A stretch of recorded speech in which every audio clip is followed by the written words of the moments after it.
हम जो भी स्वाध्याय कर रहे हैं स्व का अध्याय कर रहे हैं, यानी स्व को जानने के लिए ही स्व को पढ़ा जा रहा है। स्व को क्यों पढ़ रहे हैं हम, है ना। हम स्वाध्याय के नाम से कर्म ग्रंथ बोले या स्वाध्याय के नाम से प्रकरण बोले या भाष्य बोले, ये सब शास्त्र का स्वाध्याय है। स्व का स्वाध्याय यानी इस शास्त्र के अंदर स्व को ढूंढना, वो रियल स्वाध्याय है। अगर आपने प्रकरण भाष्य कर्म ग्रंथ कर लिया और स्व की खबर नहीं हुई आपको, तो आपका स्वाध्याय आरंभ ही नहीं हुआ है। तो स्व का परिचय लेना है हमें, और स्व का परिचय हम जिनवाणी से लेंगे।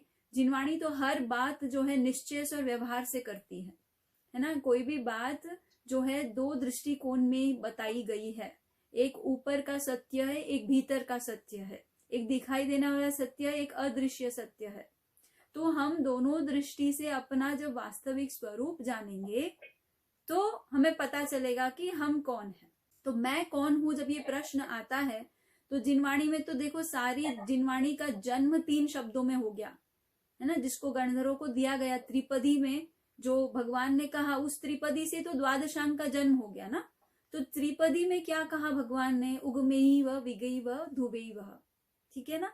तो जो उत्पन्न होता है, जो विनाश होता है, और जो सदा ध्रुव रहता है। तो उत्पन्न होता है यानी कुछ समय के लिए उसका क्रिएशन हुआ, सृजन हुआ।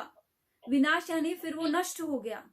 और ध्रुव यानी विनाश और उत्पन्न के बीच में कुछ ऐसा है जो अविनाशी है, जो नाश नहीं होता है, जो ध्रुव है, त्रिकाली है।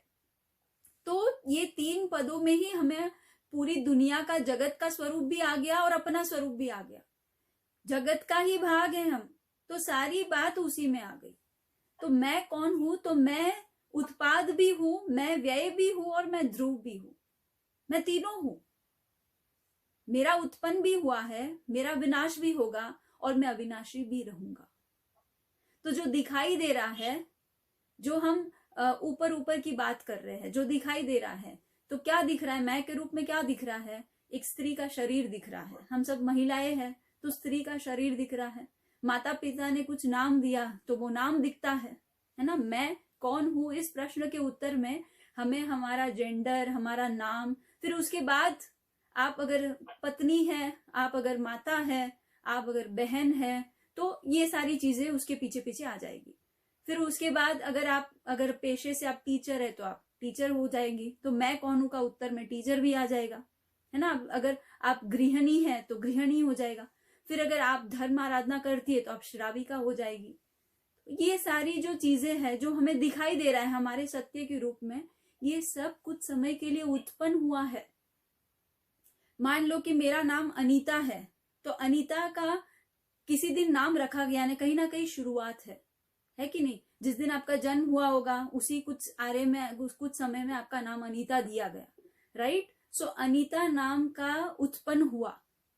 अनीता नाम का एक पर्याय जो है वो जन्म लिया, और ये कुछ समय तक रहेगा और फिर ये नाश हो जाएगा, है ना।